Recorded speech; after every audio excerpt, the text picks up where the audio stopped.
जब बस की नहीं है, सरकार बहुमत में होने के बावजूद भी आपकी राज्यसभा की सीट चले गई। आप बजट पारित करने के लिए भारतीय जनता पार्टी के 15 विधायकों को सदन से बाहर फेंक देते हैं और ऐसी सूरत में सरकार है ये पूरा प्रदेश मानने के लिए तैयार है। उनको इस बात को स्वीकार करना होगा और हमें नहीं है जल्दी। हम तो 5 साल के लिए इस बात को लेकर के बैठे थे कि हिमाचल प्रदेश में 5-5 साल का ये रहता है, लेकिन हालात आपने अपने आप पैदा किए।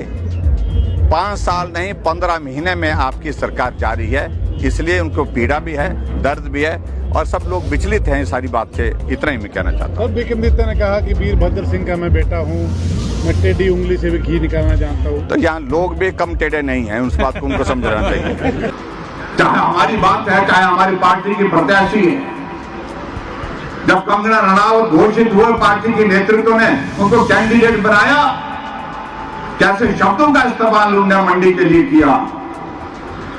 और मैं कांग्रेस के नेताओं को कहना चाह रहे हैं और जो खासतौर से चुनाव लड़ रहे हैं, चाहे वो कांग्रेस के प्रचार कर रहे हैं, मुख्यमंत्री से भी मैं पूछना चाहता हूं, आपके कांग्रेस के नेता ने मंडी को ऐसी मंडी के साथ तुलना कर डाली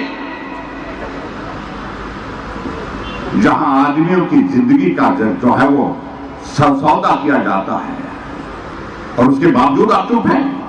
ये लड़ाई का वक्त है तो मंडी के सम्मान की लड़ाई का वक्त है। और आज भाई और बहनों, जिस तरह से मंडी के बारे में टिप्पणी की जा रही है, मंडी को जिस तरह से दलित करने की कोशिश की जा रही है, मंडी के बारे में गलत ढंग से बोला जा रहा है, सोचा जा रहा है, तो ये फिर से एक वक्त है जब मंडी को फिर से अपने सम्मान और स्वाभिमान के लिए खड़े होकर के संदेश देने का वक्त है। यहाँ माता बहनें बैठी है हमारी, कहा था कि कैबिनेट की पहली बैठक में 1500 रुपए आपके खाते में आएंगे, विधानसभा के चुनाव से पहले कहा था। फार्म उस वक्त भी भरे थे, 15 महीने बीत गए और 15 महीने बीतने के बाद जब लोकसभा का चुनाव आया, फिर लगा इनको कि महिलाएं अब छोड़ेंगे नहीं। ऐसी सूरत में फार्म छापो और छुपवा करके फार्म बांटना शुरू कर दो।